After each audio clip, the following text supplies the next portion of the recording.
Universally, it's vitally important. The Germans have a universal word for it.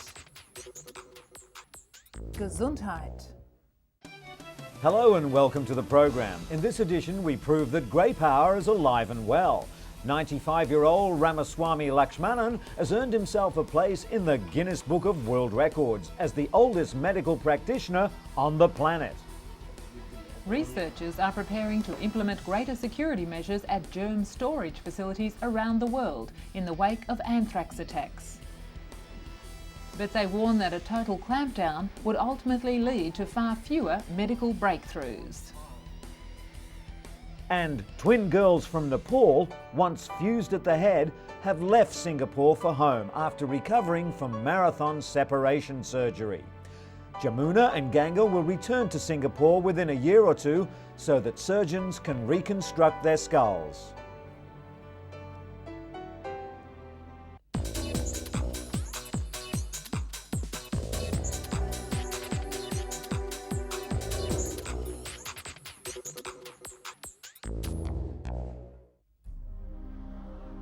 But our first story today deals with a 5-year, multi-million-dollar court battle. Bar Laboratories has started shipping boxes of fluoxetine, the generic version of the blockbuster antidepressant Prozac, taken by 2 million Americans every day. Bar Labs has 6 months to sell the 20-milligram generic capsules of fluoxetine exclusively, 25 to 40% cheaper than Prozac. The famous green and yellow pill generated $2.6 billion in sales in 2001 for Eli Lilly. Prozac is the biggest selling drug yet to lose its patent protection after an Indiana judge recently ruled in Bar Lab's favor. According to Dr. Stuart Schweitzer, professor of health economics at UCLA, there's little difference between Prozac and the generic copy. A Lilly spokesman said that the drug maker has been planning for years to lose its patent and is not likely to cut the price of Prozac. Lilly will try to make up lost profits with 2 new versions of Prozac set for release, including one that's taken weekly.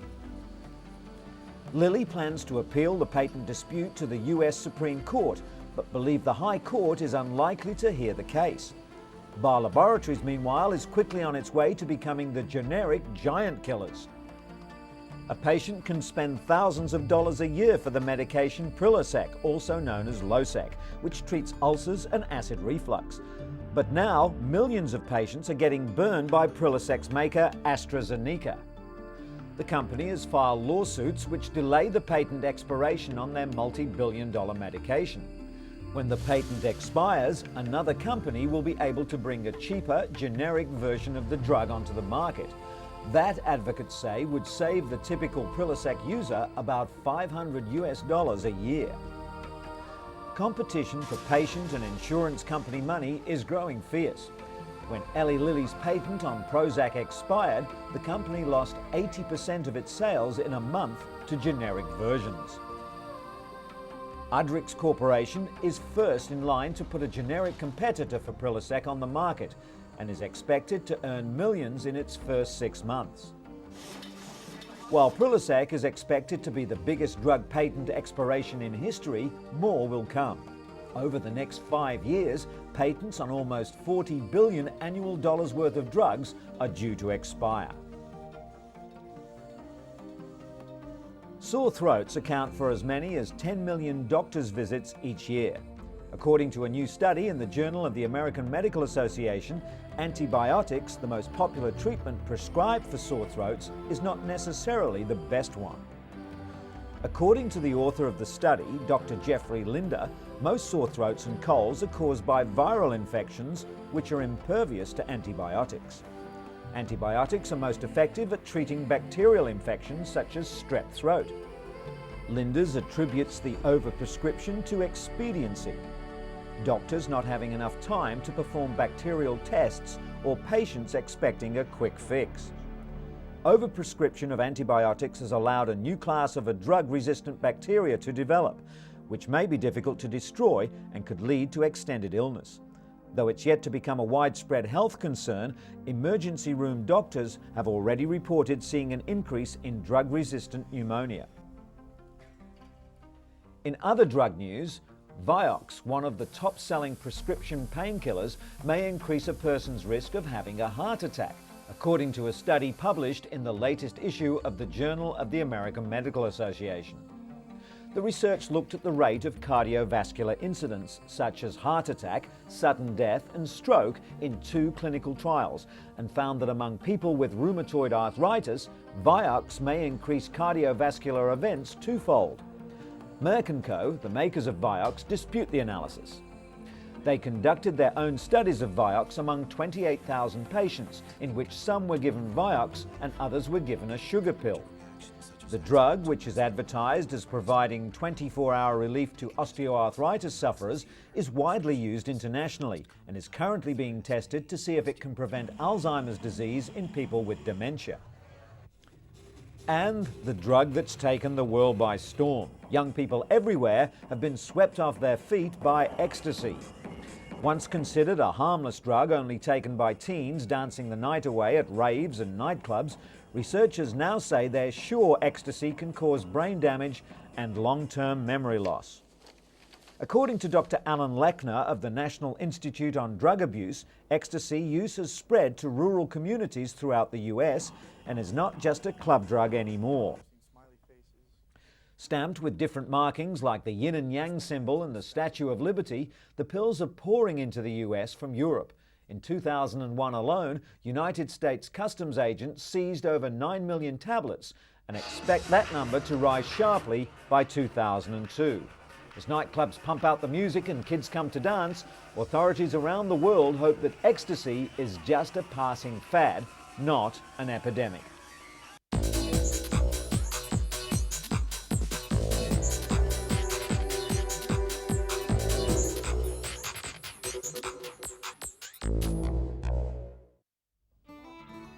About 91-year-old Ruth has trouble walking, hearing and seeing. But with the help of 81-year-old Stella de Yaregi, the frail senior is able to get around safely. Stella is a volunteer for the Senior Companion Program in San Francisco. And like Stella, Fanny Putman volunteers her time to help others too. She heard about the foster grandparent program from a friend. Senior volunteers are obligated to work 20 hours per week, but they earn a tax-free stipend of $2.50 an hour. Inez, who's housebound, receives visits twice a week from Dorothy. While Dorothy does some practical things for Inez, mostly they provide one another with friendship. For these aging volunteers, work helps keep them feeling young, active and healthy. But when it comes to working well into the twilight years, one old boy takes the cake. He's 95-year-old Ramaswamy Lakshmanan, and his ability to carry on with his medical profession for the last 11 decades has earned him a place in the Guinness Book of World Records. Recognized by the Guinness Society recently, Lakshmanan is the oldest medical practitioner in the world today. Madras Medical College was his alma mater, and since his appointment in 1930 as head of pathology in the government hospital at Vellore, Lakshmanan has never stopped practicing. In many instances, he's even seen 4 or 5 generations of the same families, after delivering many of them to begin with. Dr. Lakshmanan's consultancy fee can at best be described as meagre, 2 cents for an adult patient and just 1 cent for children. He even includes the medicines for free, which he has an assistant dispense for him next door. The aging medic has no kind words for his fellow practitioners who charge exorbitant fees. According to a friend and neighbour, P.K. Ramamurthy, the good doctor can detect ailments just by looking at a patient's face. His methods are simple, but long queues of patients attest to his success.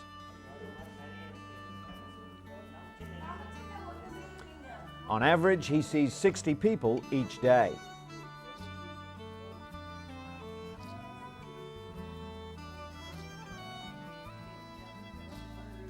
His simple work practices are in keeping with his simple and very disciplined life. He rises at 5 a.m. each morning, bathes in cold water, and prepares to have a coffee.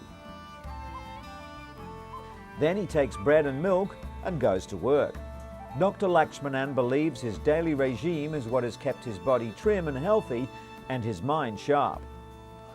The much-loved medicine man plans to keep healing the sick for some years to come, Guinness World Record or not.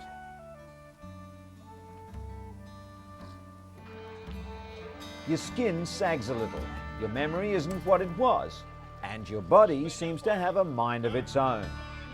Are these really the golden years? Absolutely. With a renewed focus on fitness, millions of elderly are determined to fight the effects of aging. They're exercising their bodies and minds by dancing, laughing, taking up new hobbies, and making new memories. Some are still winning contests. At this year's Elderfest in Washington, D.C., more than 1,000 older people turned out for a morale boost and reminders to stay active. Drink lots of water and always celebrate the good old and new days. It just goes to show that it's never too late to be fit and fabulous. And proving that it's never too late to be a beauty queen, 91-year-old Dolores Garces was recently crowned Miss Grandmother in Mexico City.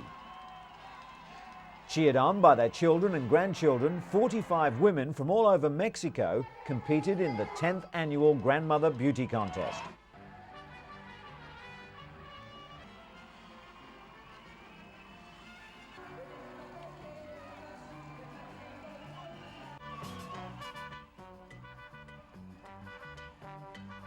While there was no bathing suit competition, contestants strutted their stuff in glamorous evening gowns and traditional Mexican dresses. Contestants were even quizzed on current events.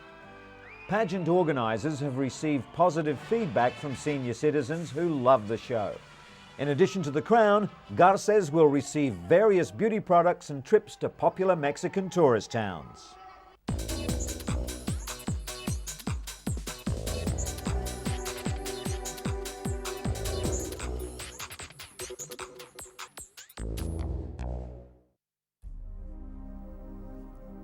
In response to the increasing number of anthrax scares in the United States, the Mayo Clinic has released a new rapid response DNA test that can determine if an individual has contracted the anthrax virus in under 30 minutes.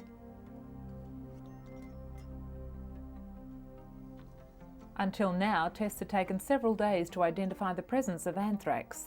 The test takes about 1 minute to prepare, and the Mayo Clinic claims results are accurate, even if there is a low level of bacteria present. Roche Diagnostics has distributed testing kits to 24 selected laboratories throughout the US at no cost. The test has not yet been approved by the US Food and Drug Administration, and it is not clear when or even if it will be in the near future. Another response to America's anthrax scare is a $25 home test kit. Pure Test claims to detect anthrax spores in the air, water and on surfaces. Some are warning such kits will only heighten already jittery nerves, while others argue they could help reduce unnecessary calls to overloaded police and physicians. Despite alarming scenes like these, the government continues to appeal for calm, but it's a message that's ringing hollow in cyberspace. Internet pharmacies are swamped with Cipro orders, the powerful anthrax antibiotic.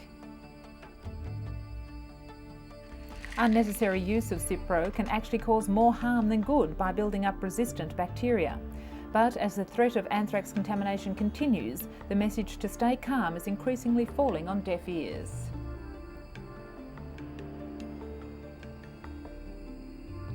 As more people are being treated with the now famous antibiotic, stockpiling and misuse of the drug is becoming a major concern.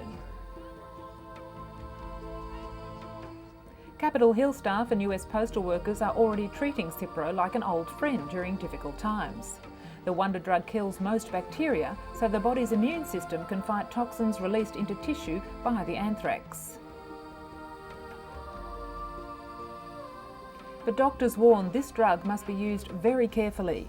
For instance, if a dose is missed, the anthrax multiplies, but this time with a possible resistance to Cipro. All antibiotics have side effects, but Cipro can be particularly strong, and even antacids can make it ineffective. Experts say antibiotic abuse will hurt more people than actual anthrax exposure. The bacteria may develop resistance to Cipro naturally over the course of years, but with widespread abuse it could happen within months. As a result of the recent spate of anthrax attacks in the United States, biologists and other researchers are taking steps to raise security at universities and institutions where hazardous bacteria is stored.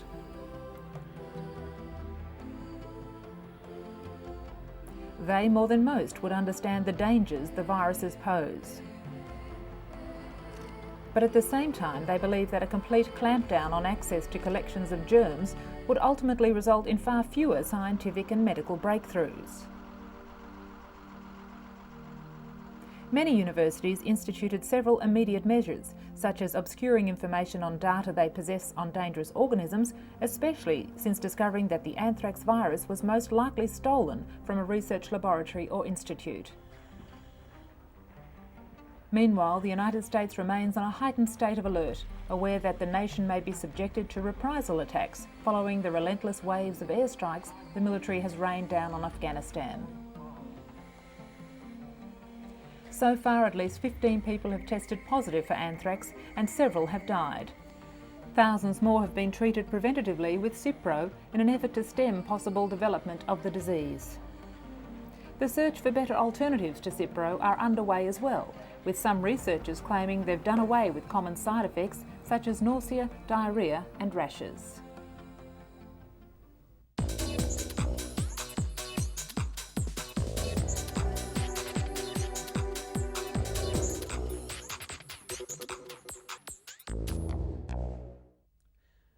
Delia Gamboa suffers from postpartum depression, a crippling condition which affects more than 15% of new mothers. Like many women, she initially refused to be treated, concerned that medication could be passed on to her child through breast milk. It was a decision which proved disabling. But now there's hope for many women like Delia, with new research suggesting mothers can safely take psychiatric medication. Dr. Vivian Burt, director for the Women's Life Center at UCLA, assessed more than 95 studies spanning 5 decades and believes the findings are conclusive.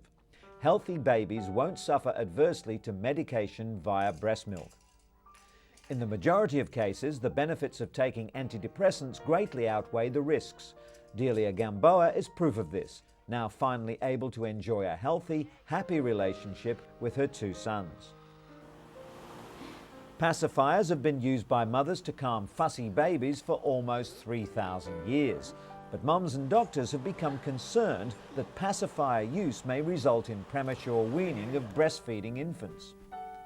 A new study published in the latest issue of the Journal of the American Medical Association shows that babies are no more likely to stop breastfeeding within the first 3 months of life, whether the mother uses a pacifier or not.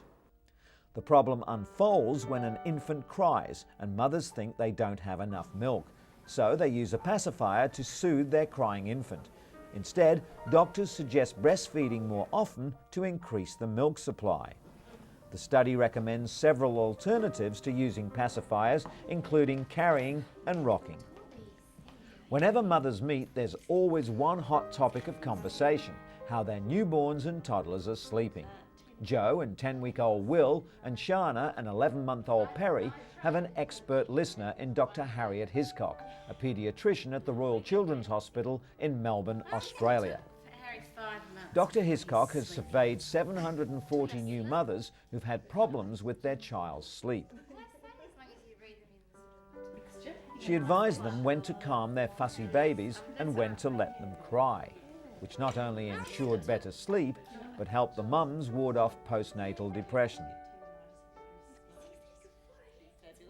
The controlled crying approach thus improves the well-being of both child and mother.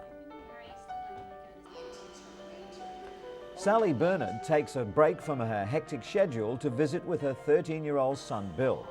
He was diagnosed with autism at age 4, but she says he showed symptoms almost 2 years earlier. Just down the hall at a Cambridge, Massachusetts hotel conference room, Sally takes part in the first public hearing on the risks of mercury used as preservatives in several childhood vaccines. Hundreds of medical experts also attend the gathering before the US Institute of Medicine, including Dr. Jeff Bradstreet, who's studying the mercury levels in about 200 autistic children. He believes they had many times more mercury as other healthy infants and suspects that mercury may cause autism. Studies have shown at just 3 months, some infants receive more than 100 times the EPA safe limit for mercury. But whether these exposures cause developmental disorders warrants more research. The FDA says older vaccines still contain thimerosal, a preservative containing mercury. But all childhood vaccines are now available without this preservative. And so we come to Ganga and Jamuna Shrestha. They were discharged from Singapore General Hospital recently and were able to go home with their parents to Nepal. The now separated Siamese twins will live in the Nepalese capital, Kathmandu, with their family and will be supported by a team of medical experts from Kathmandu Hospital.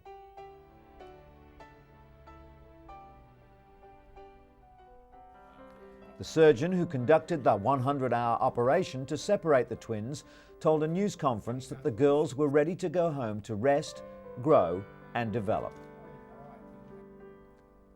Professor Ho Yun explained that the 18-month-old girls had already been through quite an ordeal, such as major operations every other day for about 3 to 4 months. Naturally, their parents, Father Bushra and Mother Sandhya, were delighted to be going home with the whole family, but they'll return to Singapore next year for skull reconstruction surgery. The babies, who were kept on ventilators in a drug-induced sleep for days after the surgery, have not suffered any major strokes, brain swelling or brain infections. Doctors said Jamuna, the stronger of the two, now tries to roll over and is learning to sit. Though slightly heavier at 8.2 kilograms, Ganga has yet to catch up with her sister's development. The costly operation, which utilised 3D computer imaging of the girls' skulls, was paid for by a pool of public donations that poured in to cover all costs, while doctors offered their services for free.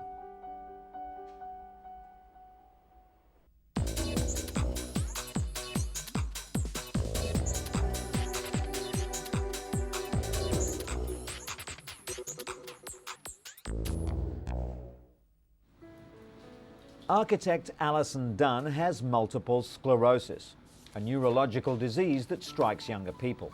While severe MS symptoms include paralysis, Alison suffers a milder form known as remit and relapse. Under current guidelines, doctors could only diagnose her after the second attack, but now there are new international guidelines being launched to diagnose the illness in far less time.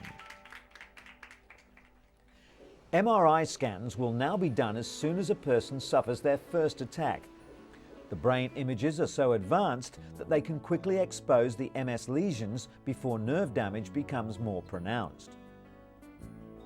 It's not clear whether earlier detection and drug intervention would have helped Alison, but at the very least, it would have given her peace of mind to know precisely what was wrong.